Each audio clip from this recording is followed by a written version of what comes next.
It's really a pleasure for me to be here, being in conversation with the great Ashwin Sanghi. All of us know what a popular writer he is, and so are you, my dear. You are very humble.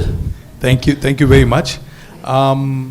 So today what we're going to do is we've got a very leisurely session of about an hour, and we're going to spend that hour talking about this absolutely wonderful book called The Magicians of Mazda. I can see some of you carrying copies. I think Ashwin will be very happy to sign them at the end of the session. We're going to have a conversation for about 40-45 minutes, after which we'll be very happy. Ashwin will be very happy to answer your questions. But if you feel there's a pressing requirement for you to ask in between, I think let's keep it free-flowing. Yeah, you're welcome too. So, Ashwin, welcome to Pune.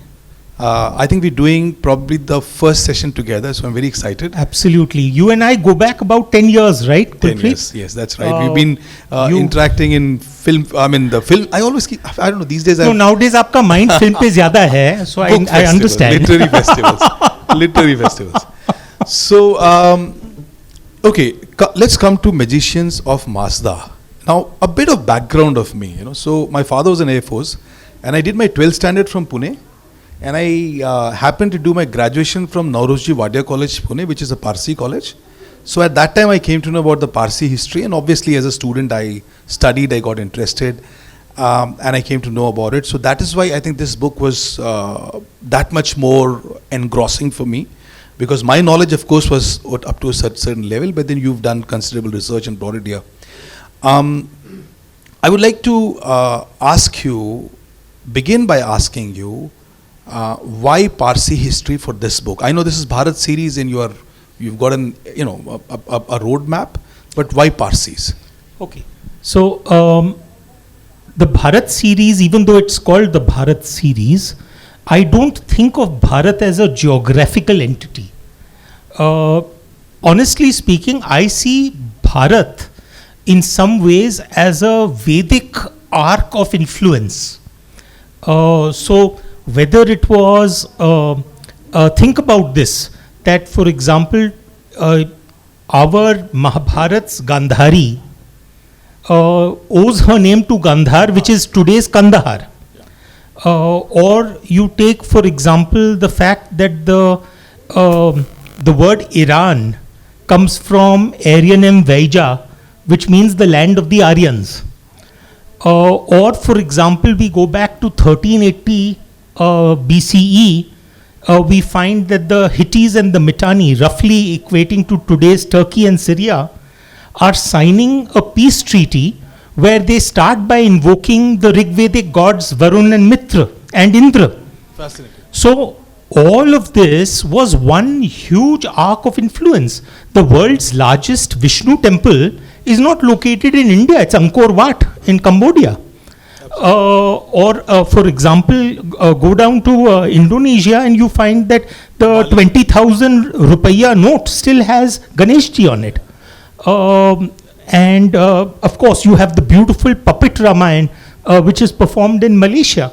So think about this, that the influence of this country and this land was way beyond what we now consider to be our geographical boundaries. So that is the reason why, if you remember the very first book in the Bharat series, the Rosapal line, started with not only Kashmir but linked it back to Judea. Yeah. Or for example, the vault of Vishnu is one half of the story is based out of China. Yeah. So there are multiple stories where the geographical setting may not be what we know as today's Bharat, but which have connections to the sphere of influence of Bharat. And in that sense, I believe that the Zoroastrian story is a story which needs to be told in that context. Absolutely, I agree with you. In fact, the main character here, his name is Jim, that is short for Jamshed. And his wife is Linda, she's an Anglo-Indian. And Linda, of course, goes about explaining in detail how Zoroastrianism and the Vedic texts are interrelated. So, can you tell us a little bit more about, because very intriguing that, when we think about Parsis, we think Parsis Iran se aaye the. So it's a different world, it's a different thing. But when someone tells you that our Vedas and the Parsis, actually there's a connection, so that makes it that much more enticing. So how this started actually, Kulpreet, was that I was, must have been 2014 or 15, 2015, when the thriller maestro, Dan Brown, sorry, are you? No, somebody's speaking, right? No, I think it's another session where I'm the sorry. microphone is Can on. someone please close the door if you don't mind? I'm sorry for this. Okay. I was wondering why you were looking around. I'm really sorry because I got distracted. Yeah. Yeah. So how this actually started was that 2015 Dan Brown came to India, and the way you are sitting across from me, I was asked by Penguin to do a session with Dan Brown in Bombay. I remember seeing the photos. Yeah. So that was at NCPA, and after the session was over in the evening, he asked me. He said, "What are you doing for dinner?" So I said, "No, I'm free." So we went, and the dinner turned into some 4-5 hour thing, which went on till about 2 in the morning. Wow. The next day, I did not expect that Dan will call me, because I thought that he has to take a flight. But at around 11 o'clock, I got a call saying, "Ashwin, I have a few hours to kill. And I was just wondering whether you could take me around Bombay a little bit." So I said, "But Bombay is not really that much of a touristic place. Where do I take you?" So he said, "No, you figure it out. You know me. So you take me to a place that will excite me. And it doesn't need to be too many places. 1 or 2 will do." Okay. So I said, "If you like, I'll take you to the Masonic Lodge." So he said, no, Masonic, been there, done that, not interested. I said, "Okay, then maybe the first synagogue." "No, not really interested." I said, "Okay, then you leave it to me." So then I took him to Dungarwadi. Now Dungarwadi is the Parsi Tower of Silence, Yeah, I know. which is Malabar at Malabar Hill, which is your final resting place for the dead. Yeah. So we went there, and of course, Dungarwadi, you can't go beyond a certain point. You can only go halfway. So we went halfway. Luckily, I had made arrangements for one of the dasturs out there to be able to take us to the 3D model and show us as to how the last rites are actually completed and how the process works. And I could see the twinkle in Dan's eyes that, wow, what sort of a place is this? So when we walked out of that place, at that time itself, the stirring was there in me that at some point of time I would like to be able to cover the Parsis in a book. At that time I was writing a thriller along with Dan Brown, which was known as Private India. Did it come out? Not with Dan Brown, but with James Patterson. Yeah, James Patterson. So that book, I ended up throwing in a chapter in it, which had a fight sequence happening at the Tower of Silence. But then it was forgotten. Uske baad, I did not take that further. A couple of years later, I was on a flight, and the person sitting next to me was Baman Irani. And we got talking about Parsis and Bawas and education and, whiskey. What else do you talk with a Bawa? I mean, So we started talking about all of that. And then I said that, no, I had this idea that I would write about the Parsis. So then suddenly Dan Brown tells me, he said, "Well, have you read the Kissai Sanjan?" So I said, "What is that?" So he said, "No, there is only one narrative that is available of the movement of the Parsis from Hormuz to Diu and then on to Sanjan, sometime around 720 CE. So probably that's a great starting point." So the very next day I was able to get hold of the translated Kissai Sanjan, and I read it within a day. And I realized, I said, this is very, very fascinating. Now the story that goes is that when Islamic persecution in Iran was at its very peak, that's the time when a group of Zoroastrians left from the island of Hormuz and then ended up sailing to Diu. And around 20,000 of them? About 18,000. And as it goes, the next part of the story is that they settled there for the next 18 odd years. And after that, a wise Dastur looked at the stars and said, it is time to move on. So they decided to move on, and eventually they crossed the seas in order to land up at the Gujarat coast. Along the way, there was a terrible storm. So they promised Ahura Mazda, the greatest of powers for the Zoroastrians, that in the event that we land safely, we make landfall, then we will dedicate a temple to you, a fire temple. We'll dedicate a sacred fire. And so they did eventually land there. And the Hindu Raja out there, someone called Jadi Rana, was the one that they requested ki humko sharan dijiye. Yeah, that sugar and milk thing. Now, when Jadi Rana started digging into these people, he realized, he said, they seem almost like as if they belong here. Because in the Mahabharata, there is a reference to those who live to the west of the Indus. And the word for them is Parsikas. So, in other words, we were already in that sense familiar with them. The other part of it is that Zoroastrian sailors had already been doing the Indian peninsula route for trade. So they were familiar with the land. But more importantly, once Jadi Rana started looking at the fact that they also revered the cow the way the Hindus do, he looked at the fact that they have two sets of forces, the Ahuras and the Daivas, which was very similar to the Asuras and the Devas within Sanatan Dharma. He looked at the fact that the Vedic deities like Varun and Mitra were revered in the Gathas just the way that they are revered in the Rig Veda. He considered the fact that many of the passages within the Gathas were almost identical to passages from the Rig Veda as well as the Atharva Veda. So there were many things which struck him as being very, very odd. The Avesta language which was used was very similar to Sanskrit. So when I started looking into all of that, that is the time I said that why hasn't anyone told this story?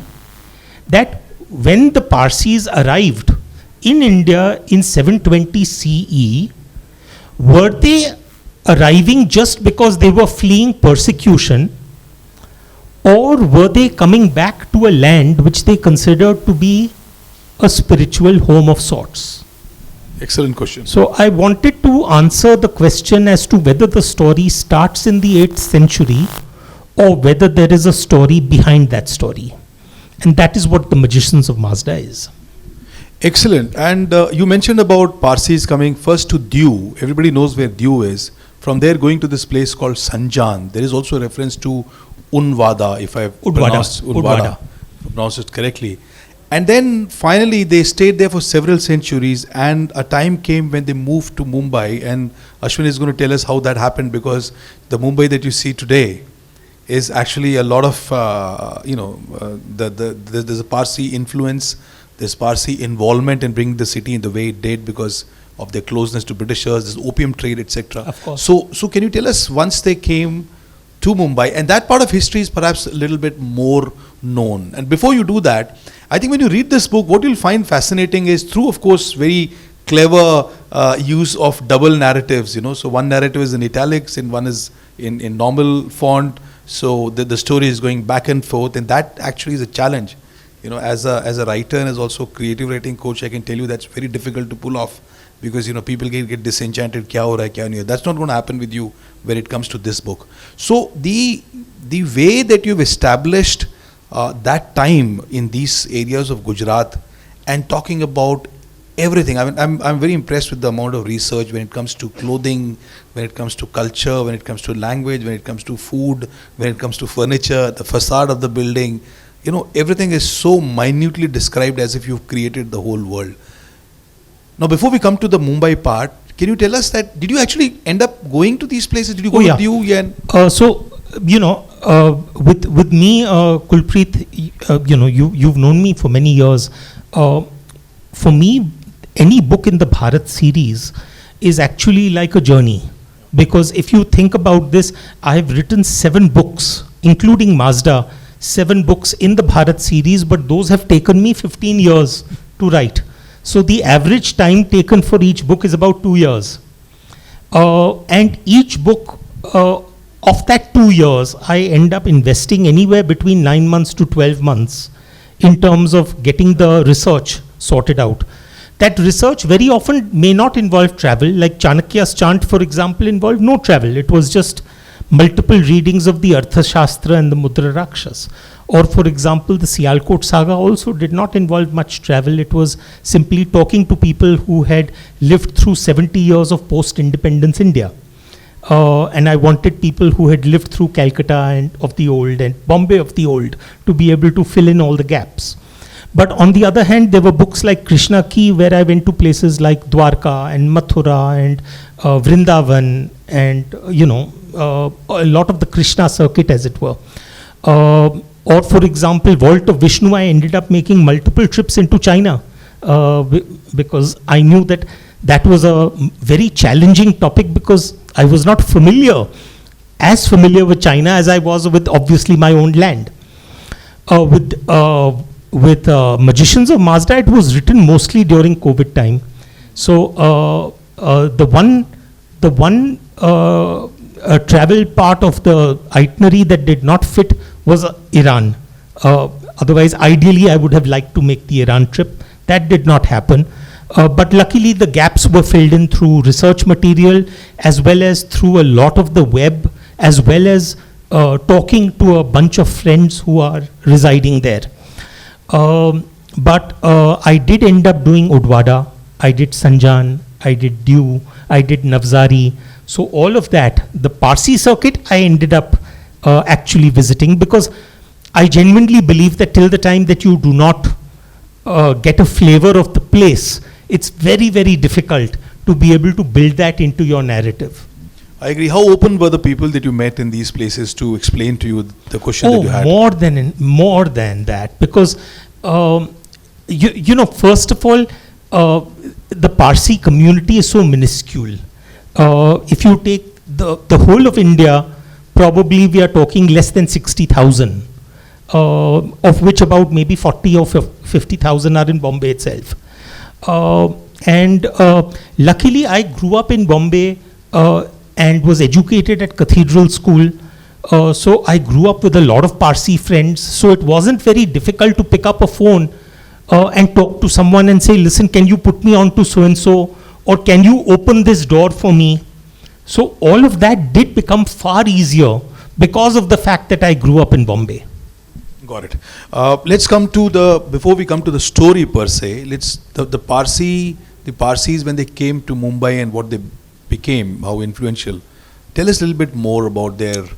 I think everybody find it interesting. Well, I think the Parsis as such, their main base by the time that the British started developing Bombay, as you know, Bombay started getting developed only as a result of the fact that the Portuguese handed over Bombay to the British as part of Catherine's dowry. Yeah. So from the 1600s onwards, the development kicks off. Mm-hmm. And then at that point of time, Bombay was of course 7 islands, which needed to be filled in. Generally, I mean, the only thing that Bombay at that time produced was mosquitoes. So there was a malaria menace, as it was. And your book says that when an Englishman comes, probably he'll survive 3 monsoons. Exactly, right? 3 monsoons. And life expectancy was 3 monsoons of a white guy landing up. Yeah, so it was terrible. And but then the main base for the Parsis at that time was not Bombay, it was Surat. Which is where their main trade hub was located. Whether it was trade with West Asia or whether it was trade with China, all of that was going basically through Surat. And the British were very keen to actually get that trade coming through Bombay. So they made a very conscious effort to attract the Parsis. And remember one thing, the Parsis were very well educated. And they spoke English very well. So communication was not a problem. And unlike the upper caste Hindu traders who had a problem with issues like not being able to sit with an Englishman because they would get polluted, or not being able to cross the seas because it would interfere with their caste. On the other hand, the Bawas were like, listen, give us money. Give me whiskey and gin and all the pollutants are taken care of. Okay. So in that sense, they just were a natural fit with the British. So for example, the very first tax collectors that came into Bombay to collect taxes from the local population were actually Parsis. Similarly, for example, the very first builders who came in to build up the docks were Parsis. Yeah, you mentioned that. The Parsis eventually they many of the very well-to-do families like the Gigi boys and the Wadias became shipping magnates, where they had establishments in Hong Kong and Macau and China, fleets of ships, 30, 50 odd ships. Many of them were very, very active in the at that time what was the flourishing opium trade, and they eventually went into a lot of areas, like for example banking.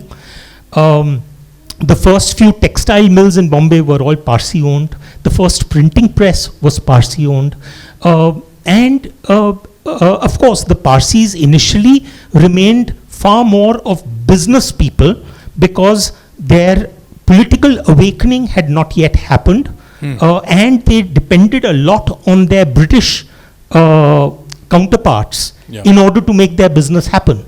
But over a period of time, for example, Dada Bhai Nauroji was the very first Indian who got elected to the British Parliament.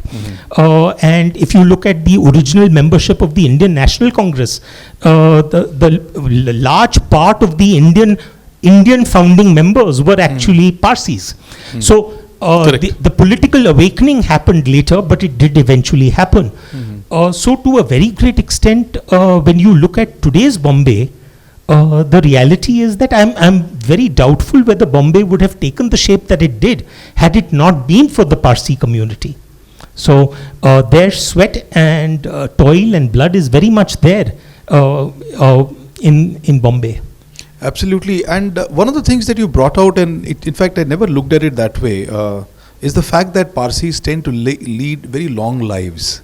He's given some examples, so all of them will live up to 80s and 90s, whereas the Indian life expectancy is, I think if I'm not wrong, it's 69 right now. It is much lesser in olden days.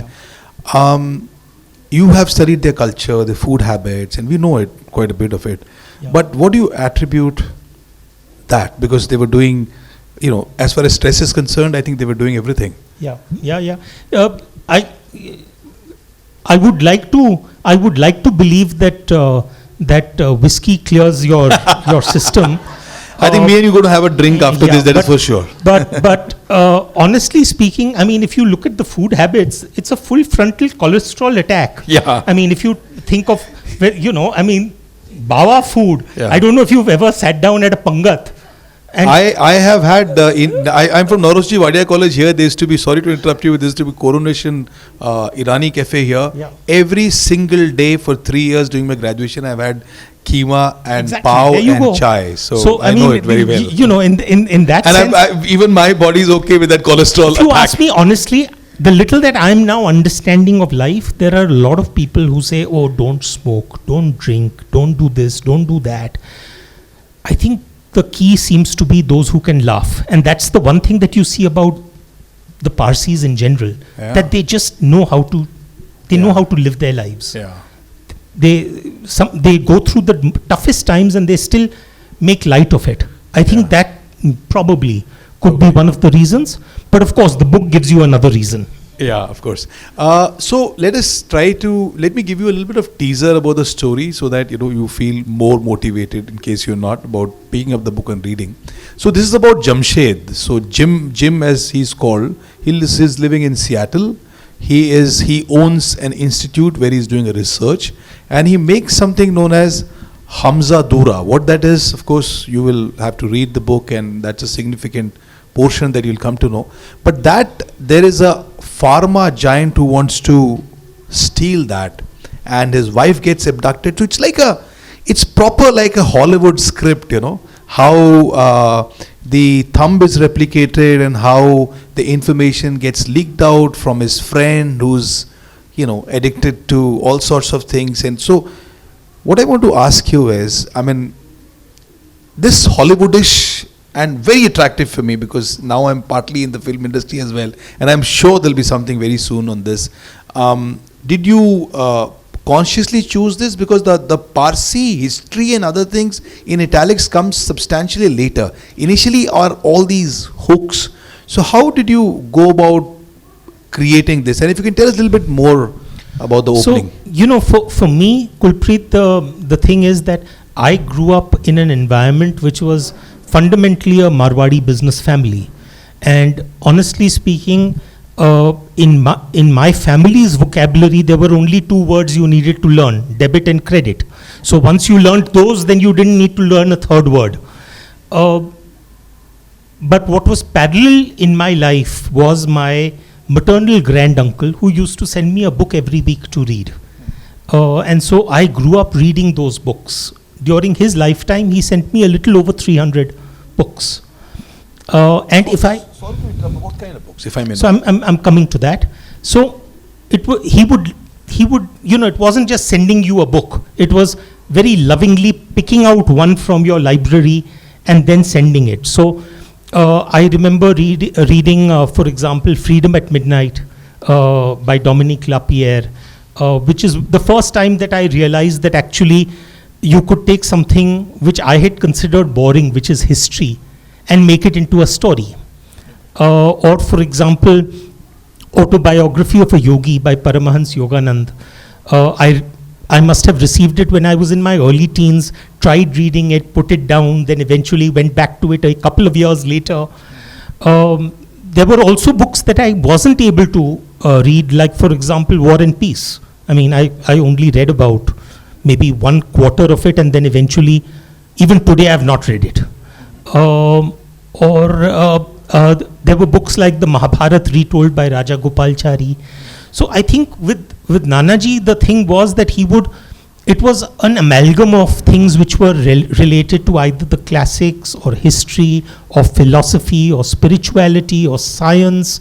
It didn't, or politics. It was a world view and a Bharatiya view that was sort of coalescing in some ways in my mind. Now, what was going on I'm trying to answer your Hollywoodish question. In parallel to what my maternal granduncle was sending me, the other influence was my mother. And my mother loved whatever happened to be the season, the flavor of that season in terms of potboilers.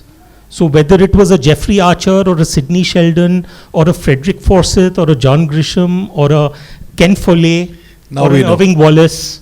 Now we know. Yeah. So all of those would end up getting passed on to me. So I think somewhere what was happening was that I was picking up the substance of what my grandfather was sending me. So I was getting influenced by things like philosophy and science and international politics and history. On the other hand, stylistically, I was getting influenced by the stuff that my mom was giving me. So whenever you read a book in the Bharat series, you'll find that it contains actually rather deep philosophies. But they are all conveyed to you in a very, very rapid, fast-paced style. I've always believed that as commercial fiction writers, our biggest challenge is to get people to turn the page. So if we can craft a book where the pages can turn themselves, then I think we've done the job. So that's the reason why the Magicians of Mazda reads in the way that it does. That it has an element of style which is imbibed from somewhere else, and the content that has imbibed from somewhere else. No, very interesting. I was just taken back to my own childhood. When I was in 11th standard here in Pune, my father, he from his library used to allow me to read thrillers and crime thrillers and military history, military thrillers, at that time. And now when I look at my own writing, at least the initial ones are actually, I ended up writing the same kind of thing. So I completely get that. I've not yet read Kulpreet's book, which is The Battle of Rizangla, but the reviews of that book have been outstanding. Yeah. And in fact, I think it's been 2 years? 2 years since the book came out? No, 1 year, 2 months. 1 year, so 14 months. So I myself am surprised that it's not yet been snapped up for a series or a movie, because we are living now in a world where actually these sort of stories, people are wanting them told. No, actually, you're absolutely right. No, thank you so much. The Battle of Rizangla rights have already been procured by a company, a British company, but they've not been able to do anything about it. So 6th December it is expiring, and there are 2 companies waiting. Hopefully things will happen. But I would not like to talk more about Battle of Rizangla, because it is actually the evening about you and your book. And since we're talking about films, so Jim and Linda, whom do you see them as from the current Bollywood list of actors to be playing them? Oh God! Don't go there, Kulpreet. Don't go there. For me, honestly speaking, I'll tell you one thing. The hero of this story is Linda, actually, not Jim. And that is a pattern which is pretty much there in virtually all the books in the Bharat series, because starting with the Rosabal line, I have always believed that that we think of this world as opposites. We think in terms of dualities, but the reality of our life is that we think of light and darkness as opposites, but darkness is simply the absence of light. We think of hot and cold as opposites, but coldness is simply the absence of heat. And in that sense, we also think of Shiva and Shakti. And in my mind, at least, there is nothing like a male energy. Male energy is simply the absence of female energy. So it's the absence of Shakti. All females are clapping. So, guys, no, but it's a fact. It's a fact. Whiskey milegi. So in that sense, I mean, you think of electricity, and we were taught in our physics classes that there is a positive and a negative charge, but actually the positive charge was simply an absence of the negative charge. So it's basically the movement of electrons. So males are positive charges. So, but the point is that all of the Bharat series books revolve around that concept of Shakti. Okay. So even though you may have a primary character, a protagonist, which for all appearances, but by the time you reach the end of Magicians of Mazda, you realize that the actual hero of that story is Linda. Absolutely. I would like to, since you mentioned that most of your books have got these underlying philosophies, and this book is about pharma business, it touches that. When it comes to lobbying, and this is the general question for you, do you think the lobbying happens to an extent that the R&D that is happening in the pharma world with the new medicines trying to come in, but the old players are already existing, so they don't want these new players to come because they lose business, etc. You think I wrote this book at the time when COVID was happening, and I was already seeing what was going on in the vaccine world. Yeah, exactly. And it was very evident to me that beyond trying to help humanity, as it were, there were companies which were specifically looking at that time to make a buck. So to my mind, I think that's the reason why early on in this story, Jim Dastoor says that, listen, I'm not looking to eventually patent this particular discovery. Because I want it to be available to the world at large. Now, there are very few that will think like that, but there have been in the past many people who simply wanted it to be open source, or their particular discovery to be open source. As a result of which, to my mind, the way at least I see it is that there will always be that tug of war between those who want to have a closed loop.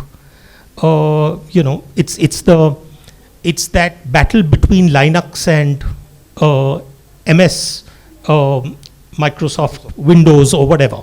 Do you have a closed system, or do you have open architecture? And I think we are now moving into a world where people will suddenly find that it can also become very profitable to have an open architecture. I mean, in that sense, today if you think about, let's say, a simple product like the Apple iPhone, with all their technology, ultimately what is it that makes the iPhone popular? The fact that there are millions of developers who can create apps for that phone.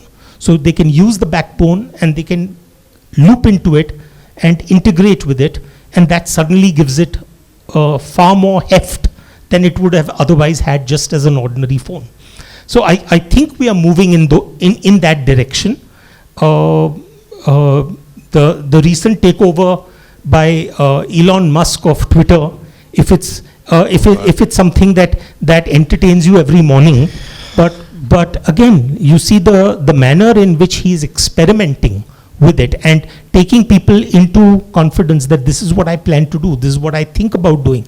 You may agree, disagree, you may love, hate the guy, but the fact of the matter is that we are seeing people that much more open to talking about what they are doing.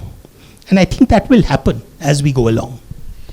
Okay, since we can't really talk much about the plot, and it's a very intricate one, the next in the Bharat series, do you have any idea about what to talk about, what location, central I can tell you, theme? but I'll kill you first. But I do have a suggestion, that's the reason.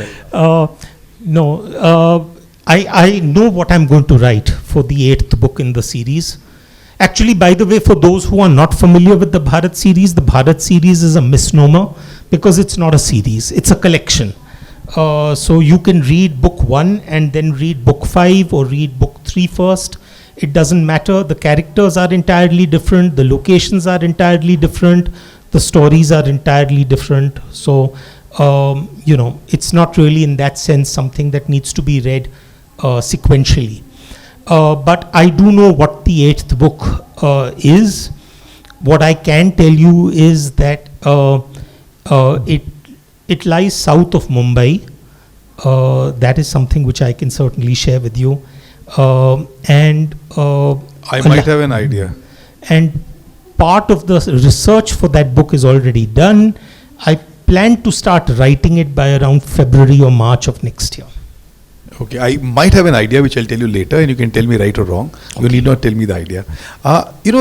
Just like Parsis, one of the fascinating things which many of us might know is the Roma people, who now it's also been proven that by genetic studies that they migrated from current Rajasthan, Haryana, etc. Correct. In the 7th to 8th centuries, etc., and they migrated and gone. I find that story because I've done considerable research on that topic. So here we're talking about Indians going to Europe, and today in some countries they have sizable population. I was in Serbia last year shooting, and I came to know that 8% Serbian population is Roma. Don't you think that's a fascinating thing for? Oh, absolutely. In fact, I don't know how far into this story you are as yet into Mazda, but I specifically take up a couple of the tribes. Okay. And particularly the Yazidis. Yazidis is mentioned, yes. And there are many such groups.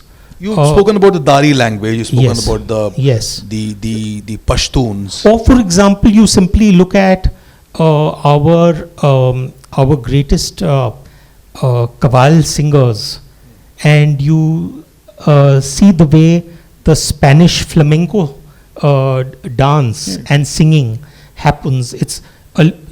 I'm sure that if we were to look at track the movements, the international movements of the gypsy groups Yeah. around Europe, again it would throw up some fantastic genetic Absolutely, studies. That's exactly. It's been already been You done. know, It's all so from here. there is a lot of stuff which actually probably could lend itself to another novel by you. By me. Okay. All right. So I think how much time do we have? Is someone keeping It's a track? 7:50. So I'm 7:50. assuming- So we got 15 minutes. last 15 minutes, and as promised, this is the time to take questions from this book or whatever other books that Ashwin has written. So we can start with. There's a mic which will be passed around. Yes, ma'am.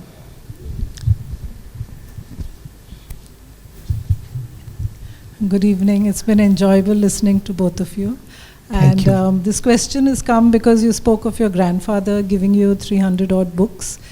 If you were to just close your eyes and choose one book which transformed your life or really contributed to it, which one would you suggest? Actually, there were two books. The first book was autobiography of a yogi, because even though I didn't get down to reading it initially, but I did read it a couple of years later. Then I ended up reading it multiple times. Probably that's a book which anywhere between 12 and 15 odd times I must have read. And the one thing that sort of, I grew up in an environment where we were taught to think rationally rather than intuitively. So the person who sent me books was my granduncle, but the person who told me stories was my grandfather. And my grandfather had the most fantastic stories to narrate, to the point where, in fact, if we were sitting with him late into the night, we couldn't sleep because he would have terrified us so much. Ghost stories and God knows what have you. So I remember, for example, my grandfather telling me the story of a visit that he made to the banks of the Ganges, and came across a sadhu there, and the sadhu said that, come sit with me opposite me and close your eyes, we'll meditate. So my Nanaji closed his eyes, and then he heard a voice saying, "Aankhein kholo." So once my Nana opened his eyes, he found that the sadhu was nowhere there. And he looked around, but he wasn't around. So suddenly he heard a voice from above. He said, "Murkh, upar dekh." And when he looked up, and the sadhu was levitating. Now at that time, when I was maybe 13 or 14, and he would say these stories, I really thought that he was smoking something, because it's you're taught to learn, you're taught to think rationally, not intuitively. And when you read books like Autobiography of a Yogi, you realize that just because you can't understand something doesn't make it any less real. Absence of evidence is not evidence of absence. There can be many things that you can't explain, but they can be equally real. So I would say that was a book which has continued to influence me a lot. And probably my writing also is in that direction, in that zone, that what if something were true. And the other book was by sheer chance, he sent me a book by a German scholar called Holger Kirsten, who wrote a book called Jesus Lived in India. And that was a book which I ended up reading, and then within a few years of that, I ended up reading the Da Vinci Code by Dan Brown. And I said, but the Jesus in India story lends itself to a thriller in that space. So why am I not crafting it into that? And then, as it turns out, I ended up going to Srinagar and visiting Rosa Bal, and the rest is history. So if you ask me, the deeper impact was autobiography of a yogi, but the trigger for actually getting down to writing my first book was probably Kirsten. Okay, thank you so much. And just another question is, each one of us has a life purpose. We come here for a reason. Would you say that your journey, your first book as an author to today, what has been have you seen yourself evolving as a person apart from a writer? I mean, I just was curious to know, because we spoke of the autobiography of a yogi, and I don't think anyone's read that book and not had their lives changed. Oh, absolutely.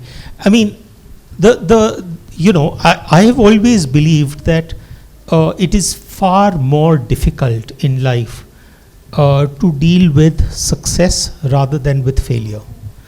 And it's very easy to start floating off the ground when you are moderately successful.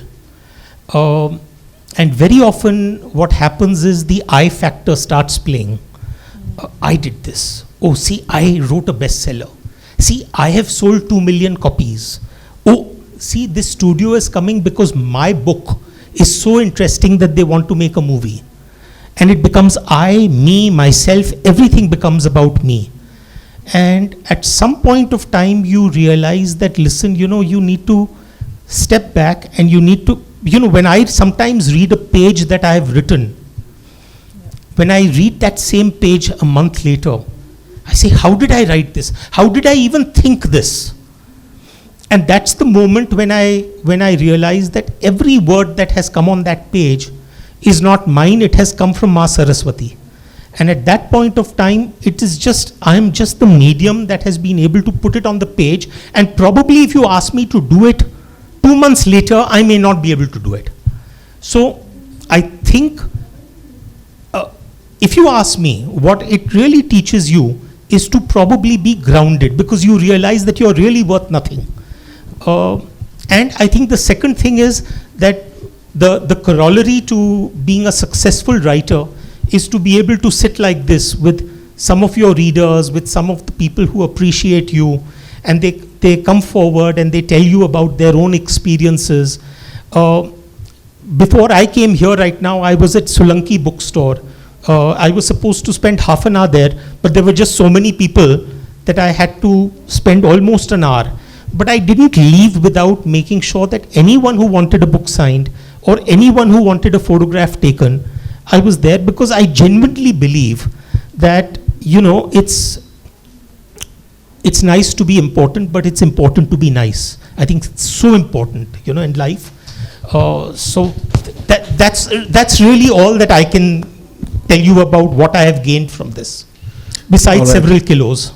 Any more questions? Thank you so much. Yeah, there's one right at the back. So I have one question, but embedded into many into it, kind of. So it's always.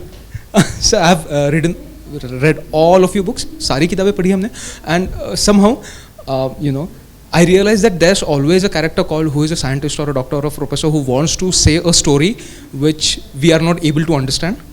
कि कुछ एक कहानी है उस पीछे जो बताने के लिए वो प्रोफेसर वहाँ पे खड़ा है, राइट? और जब मैं किताब पूरी पढ़ता हूँ तो I really want to believe that yes that's the truth, but then at the end of the page वहाँ पे फिक्शन भी लिखा होता है.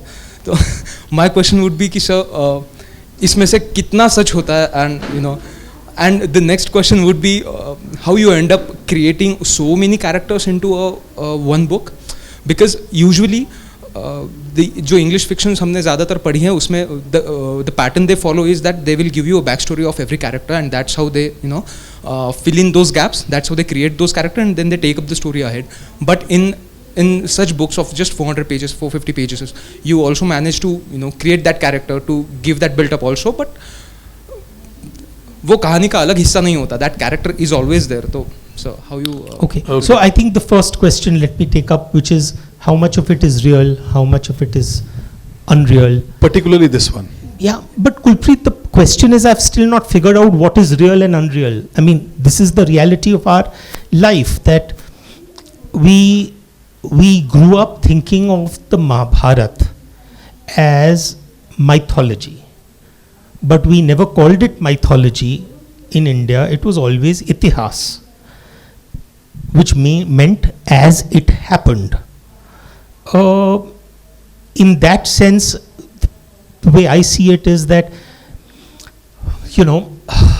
I've narrated this at other lit fests also. I had gone to Calcutta and I had some time. I was taken to a temple by my driver, and that temple, when I went there and I stood in front of the deity, I realized that the deity was Amitabh Bachchan. So on that green colored throne there was a portrait of Amitabh. And I realized that my driver had taken me to an Amitabh temple. When I was not sure whether I had gone into some parallel dimension, but I came out of the temple. This young boy came up to me selling all the stuff that you need for the mandir, agarbattis and prasad and all of that. And I bought from him a little book which is known as the Amitabh Chalisa. That's the moment I realized that this temple actually exists and this is not a figment of my imagination. While I was standing there with this Amitabh Chalisa in my hand, my driver was still some distance away and he had to come. And I thought to myself, I said, supposing he approaches you and he loses control of the brakes and the car knocks you down. And now, Ashwin, you die on the spot and you take rebirth 1,000 years later. And 1,000 years later, the cult of Amitabh worship has really caught on. Now there isn't one temple, but there are 1 lakh temples.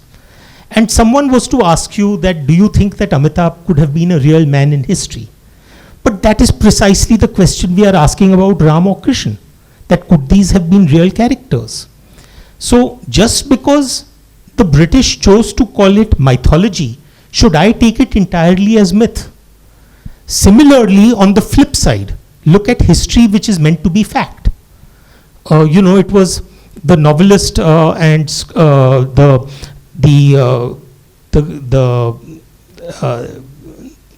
great writer George Santana, who said that history is a pack of lies about events that never happened, written by people who were never there. So in that sense, history is also a version of events.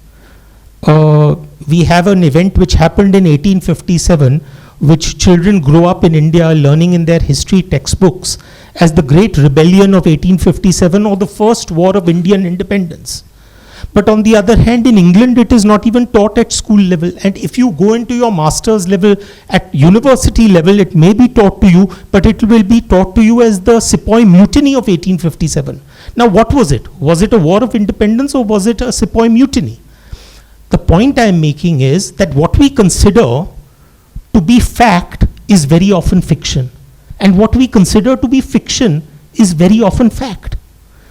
I wrote Chanakya's chant depending upon not only the Arthashastra, but also a work known as the Mudra Rakshas.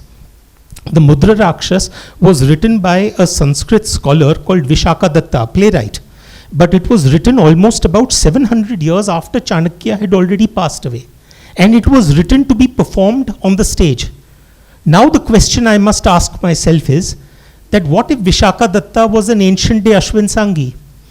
What if he was taking fact and fiction, mixing it in order to make it interesting for the stage? But today we consider the Mudra Rakshas as fact. It is the life story of Kautilya. But how much of it is real?